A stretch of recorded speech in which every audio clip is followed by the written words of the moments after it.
Vamos abrir nossas Bíblias em 1 Crônicas, capítulo 13. 1 Crônicas, capítulo 13. Está escrito: E teve Davi conselho com os capitães dos milhares e dos centos e com todos os príncipes. E disse Davi a toda a congregação de Israel: Se bem vos parece, e que vem do Senhor nosso Deus, enviemos depressa mensageiros a todos os nossos irmãos em todas as terras de Israel, e aos sacerdotes, e aos levitas, com eles nas cidades e nos seus arrabais, para que se ajuntem conosco, e tornemos a trazer para nós a arca do nosso Deus, porque não a buscamos nos dias de Saul. Então disse toda a congregação que assim se fizesse, porque este negócio pareceu reto aos olhos de todo o povo.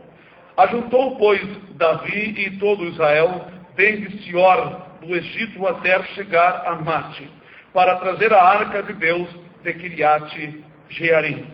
Então Davi com todo Israel subiu a Baalá, e dali a Kiriate Jearim, que está em Judá, para fazer subir dali a arca de Deus, o Senhor que habita entre os querubins, sobre o qual é invocado o seu nome. Amém. Eu não sei se alguns irmãos lembram a respeito desta arca, a arca da aliança, a arca do concerto.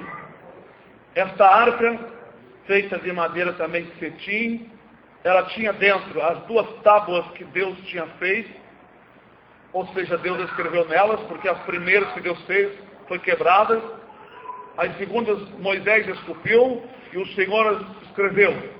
Tinha um vaso de ouro, contendo um gomer de maná, e tinha também a vara de Arão que tinha florescido. Todas essas três coisas, quatro porque eram duas pedras, essas quatro coisas tinham seu significado, têm seu significado maravilhoso. Mas vamos falar sobre o que significa toda a arca. Significa a salvação, significa o conserto. Mas Davi, então, sentiu no seu coração de Deus, foi certamente de Deus, justamente com os príncipes, com os capitães de milhares e cem, que trouxesse essa arca. Mas, ao invés de trazer para Jerusalém, eles trouxeram e colocaram na casa de um homem, Obed-Edom. Vamos para o versículo 14. E assim ficou a arca de Deus com a família de Obed-Edom 3 meses em sua casa. E o Senhor abençoou a casa de Obed-Edom e tudo quanto tinha.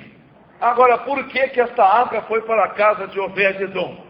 Quando Davi e o povo estavam se alegrando e sacrificando animais, Uzá, vendo que o carro puxado pelo boi batia nas pedras e a arca pendia para cair, ele foi colocar as mãos para segurar. Então veio um raio do Senhor, um fogo do Senhor, e abriu uma brecha nele ali e o matou.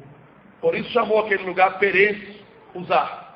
Então Davi se entristeceu muito com a morte de um dos seus homens ali. Mas é porque ele se esqueceu que só uma família podia manusear aquela arca das tribos dos levitas. Só a família, aquela família. É a família dos não sei se é Corais, não lembro. Bom, tinha uma família especial, porque a tribo de Levi tinha várias famílias, e cada família era separada para um trabalho no templo. Não é por ser levita que podia fazer qualquer coisa, tinha sua função no tempo certo. Mas, irmãos, o que Deus nos despertou, pois abri essa escritura 2 vezes, eu não sabia o que falar muito, porque precisamos entender o que Deus quer falar conosco nessa noite. O que nós entendemos aqui é que esta arca era uma bênção, porque era um sinal entre Deus e o povo. Aquela arca até o dia de hoje é um mistério porque não foi encontrada. Então essa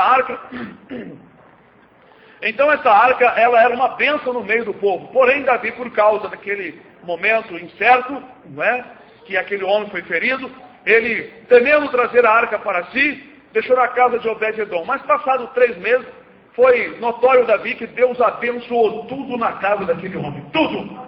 Porque aquele homem ali guardou aquela arca, não é? Com temor, com amor, não sei, com dedicação, com respeito. E ali o Senhor abençoou tudo. Ela não era, na verdade, uma ferradura de dar sorte, nem um rabinho de coelho. Mas porque ele teve o temor e ela estava guardada no lugar certo, Deus abençoou. Aleluia! Isso que Deus me faz sentir e lembrar, sabe o que é, irmãos? A salvação não pode ser somente oferecida para os outros, mas nós temos que fazer firme a nossa salvação, a vocação em Cristo Jesus. Como? Como não vamos atentar para uma tão grande salvação? Nós temos que cuidar dela para Deus nos abençoar em tudo. Ao invés de deixar na casa dos outros, deixar por aí, nós temos que conservar a salvação em uma boa consciência e um coração puro. Aleluia. Porque Satanás, ele quer roubar a tua coroa. No tempo em que estava com os filisteus ali dominando, a arca ficou para lá. Mas quando ali o Senhor deu a vitória, Davi disse, olha, no dia de Saul, nós não buscamos a arca. Agora, vamos trazer, porque a vontade de Davi era essa, trazer para Jerusalém. Mas depois que ele soube que a arca, estando na casa de Obed-edom, Deus o abençoou com Obed-edom e sua família, ele então sentiu no seu coração de fazer ali um local certo e colocar ali e separar eu não sei se era a família dos coatitas, eu acho que é coatitas, acho que é dos coatitas, depois os irmãos examinem. Então, irmãos, a arca foi levada para o lugar certo e Deus continuou abençoando. Isso é muito maravilhoso quando nós colocamos as coisas de Deus no lugar certo. É maravilhoso quando nós entendemos e andamos com sabedoria, não como necios sem entender as coisas. Porque Deus se agrada, irmãos, quando nós colocamos as coisas no seu devido lugar. E uma coisa que tem que ficar no seu devido lugar é a salvação dentro do nosso coração. Paulo usa uma expressão muito interessante. Ele fala sobre tomar a armadura de Deus, toda a armadura de Deus. E ele vai ali explicando cada parte daquela armadura o seu significado. Por exemplo, tomai o capacete da salvação. Quer dizer, o principal, uma parte muito grande, importante do nosso corpo é a cabeça. Numa guerra, sempre o soldado tira a cabeça, às vezes a espada bate no braço ou na perna, mas a cabeça sempre a pessoa tira fora, não é? Então, proteger a cabeça com o capacete da salvação. Irmãos, a palavra do Senhor, ela vem nos instruindo como nós devemos guardar para nós o presente que Deus nos deu. Zelar aquilo que Deus nos deu. Se alguém recebe um presente e joga em qualquer lugar, aquilo pode cair, uma criança pode pegar, deixar quebrar, alguém pode roubar. Então, quando Paulo diz, guarda a tua coroa, guarda o que tens, guarda a tua coroa, não é? Ele manda nós conservá-la, para que ninguém venha roubá-la, para que o inimigo não venha roubá-la. A arca, ela foi roubada, porque os filhos de Eli, Fini, Fineia, né? Ofini e Fineia, eles pensaram que a arca era um objeto de sorte. Veja que Deus abençoou a casa de Obed-edom, mas Deus não abençoou os 2 filhos dele porque eles estavam em pecado. E eles tomaram a arca à força. Eli não queria que fosse levado, mas eles tomaram a força. Então, irmão, não adianta tomar a bênção. Até a irmã citou um versículo, aquela irmã Maria Aparecida, que ela sonhou o Senhor citando um versículo de Provérbios. Eu estava vendo uma outra tradução, e é muito interessante a pessoa se apossar de uma bênção, roubar uma bênção que não é dele. Querer uma bênção que não é dele. Não será abençoado, será amaldiçoado. O que aconteceu é que eles levaram a arca para a guerra, pensando que a arca ia fazer acontecer milagres ali, sair raios de dentro da arca, ou qualquer coisa. Mas foi uma derrota terrível. E os filisteus apanharam a arca. Mas a arca, lá na terra dos filisteus, não é? Nas 5 terras dos filisteus, ela causou uma desgraça terrível. Colocaram a arca logo na casa do deus lá, Dagon, não é? Aí na primeira vez, Dagon estava caído com a cara no rosto, no chão, com o rosto no chão, a estátua. No segundo dia, tinha sido cortado as palmas das mãos dele aqui, não é? E não sei se a parte do corpo estava cortada. E eles viram que aquilo ali era a mão do Senhor. E mandaram para uma outra cidade, e as pessoas da outra cidade foram ver o que tinha da arca. E ali começou a maldição. Hemorroida nos homens, nas mulheres, nas crianças. Era tão dolorosa que a dor foi tão grave que o clamor da dor subiu ao céu. Talvez vocês pensem que Deus não sinta, irmão, que a gente sente aqui. Mas quando a coisa está tremenda entre nós, até no meio do ímpio, Deus sente que a coisa chegou a um limite terrível. E também Deus fez vir ratos que estavam devorando e causando um monte de doença. E eles então perceberam que aquilo não pertencia a eles. Aleluia! A bênção de Deus não pertence ao ímpio, ao pecador, pertence àquele que está na presença do Senhor.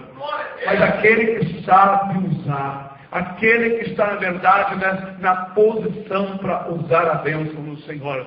Veja que, mesmo Davi trazendo com alegria, houve uma coisa ali triste entre eles. Não é? Um homem foi por colocar a mão para segurar. Isso acontece quando algum membro da igreja vai querer solucionar, resolver problema que cabe àquele irmão, ou o pastor resolver, aleluia. Ele pode ser ferido pelo Senhor. Quando, por exemplo, 2 filhos de Moisés foram acender fogo estranho, aleluia, oh glória a Deus, aleluia, oh glória, glória, glória, glória a Deus, aleluia. Eu estou glorificando porque Deus está me falando o que Ele quer falar, irmãos, eu não sabia. Eu vi esse texto aqui, mas eu estava de oração, Senhor, o que eu vou falar nesse texto? Irmãos, os 2 filhos de Moisés, de Arão, os 2 sobrinhos de Moisés, filhos de Arão, seu irmão, foram diante do altar apresentar um fogo estranho com seus incensários. Saiu fogo do Senhor e queimou a ambos, aleluia. Depois um grupo, Coré e Datã, disseram que a congregação também era santa igual Moisés. Podiam fazer a mesma coisa que Moisés fazia. Aí Moisés, aleluia, baixou seu semblante. Irmão, cada um no seu lugar. Aleluia! Cada um no seu lugar. Aconteceu então que o Senhor, aleluia, mandou que cada um escrevesse, cada príncipe das 12 tribos ali escrevesse no seu bastão o seu nome, e Arão também, e colocasse na frente da tenda da congregação. E o Senhor disse, aquela vara de quem eu tenho escolhido que florescer, não é? Que der fruto, não é? Reverdecer, é a que eu tenho escolhido. E no outro dia, a vara de Arão, a vara seca de Arão, reverdeceu, deu flor e fruto. E o Senhor Deus disse, é esse que eu tenho escolhido. E o Senhor fez calar o povo. Aí o Senhor mandou também que eles, cada um, eram uns 200, colocasse fogo nos seus incensários para aparecer perante o bom, já que vocês podem dizer que é sacerdote também, que pode ser pastor, então é o seguinte, acende os incensários e vem da congregação. Aí veio um montão com seus incensários. Nós também podemos, né, fazer a obra, né? Vamos fazer. E estava lá todo mundo com seus incensários e daqui a pouco, fogo desceu do céu, né? A terra se abriu, aleluia, e eles começaram a ser engolidos, e Deus fez um reboliço ali, aleluia. Então Deus mostrou para eles quem Deus tinha escolhido. Aleluia! Aleluia. Certamente Davi lembrou de tudo isso quando houve esse problema, esse incesto aqui, quando o fogo veio do Senhor e abriu uma ruptura em usar. Porque foi para ensiná-los que as coisas do Senhor é com ordem e decência, aleluia. E a bênção do Senhor é com aqueles que Ele escolheu, meus irmãos, aleluia. O Senhor disse para Abraão, malditos que te amaldiçoarem e benditos que te abençoarem.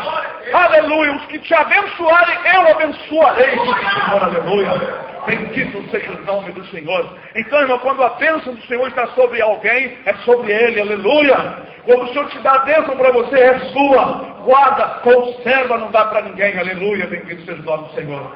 Mas, meus amados irmãos, também não quereis dar um passo, nenhum passo, onde Deus não quer, aleluia. Faça só a tua obra. A palavra que Márcia leu aqui, que ele já tinha me falado uns meses atrás, faz a obra de um evangelista.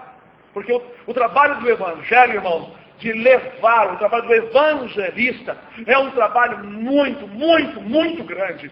E quando Deus separa, o diabo começa a querer desvirtuar a pessoa, levantando pessoas com lisonjas. Sabe que Deus tem você obra no ministério com você? Eu já estou no meu ministério, não. É isso que o diabo quer fazer, colocar a pessoa no lugar para ele ser queimado, para ele ser destruído. e a pessoa na sua cobiça, ao invés de olhar o que Deus está fazendo, começa a sonhar com um monte de outras coisas que Deus não quer. Deus não te separou, porque vai para esse lugar então, diz o Senhor, aleluia, oh glória a Deus. Mas quando Deus chama, porque a bênção do Senhor enriquece o acrescentador, como disse Paulo Timóteo, desperta o dom que Deus te deu, o qual te foi colocado com imposição, foi dado de profecia, através de profecia. Então, quando na verdade nós recebemos um talento, ou 2, ou 3, ou 5, seja quanto for, trabalha sobre ele, porque tu vai receber o mesmo galardão que o outro vai receber também. O que importa é que cada membro esteja na sua posição. O que importa é que o dedo é dedo. Ele não é olho, mas ele faz aquilo que o olho não pode fazer. E o olho tem cuidado dele, porque quando ele está trabalhando, o olho está de olho nele para ele não se ferir. Aleluia. Um cuidando do outro. Mas é importante que cada um esteja na posição para que o corpo da igreja seja completo. Davi era rei, mas não podia ser levita, aleluia. Ele era da tribo de Judá, aleluia. Uzá era da tribo de Levi, mas não era daquela família de Coate, dos coatitas, para manusear, aleluia, a arca, aleluia. Irmãos, não é que os coatitas eram mais santos do que os outros, não. É porque é a ordem de Deus. Deus os separou para aquele trabalho, e o trabalho era para eles, aleluia. Bendito seja o Cordeiro de Deus. E todo aquele que executar o seu trabalho será abençoado, como foi Obed-Edom, aleluia. Davi notou que 3 meses ali, Deus abençoou. Veja bem, Deus deu Davi 2 visões, uma derrota de morte e uma de vitória, de bênção, aleluia.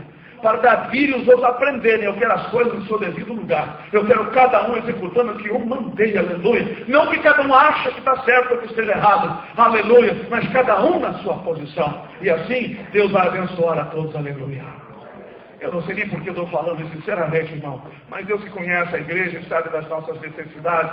Eu sei que eu estou numa posição que Deus me chamou em instruir, ensinar, orientar, explicar, não é? Dirigir, preparar. Deus já preparou muitos varões do Rio nas nossas mãos, ali no centro ali, mais muitos, que hoje alguns são até pastores. E Deus já revelou isso para mim em sonhos, irmãos, mostrando a minha condição que Ele me chamou, aleluia. Mas é o nosso trabalho, é o nosso ministério. E o ministério de cada um irmão deve ser despertado. Os irmãos devem trabalhar em cima para não entrar na função errada, aleluia. Pensando que por muito fazer, será abençoado pelo Senhor. Faz só aquilo que Deus mandou. Mesmo que seja um vinho, não enterra o talento pensando nos outros. Faz aquele. É ali, em cima daquele, que você vai receber a sua bênção. Que Deus abençoe os irmãos em nome de Jesus.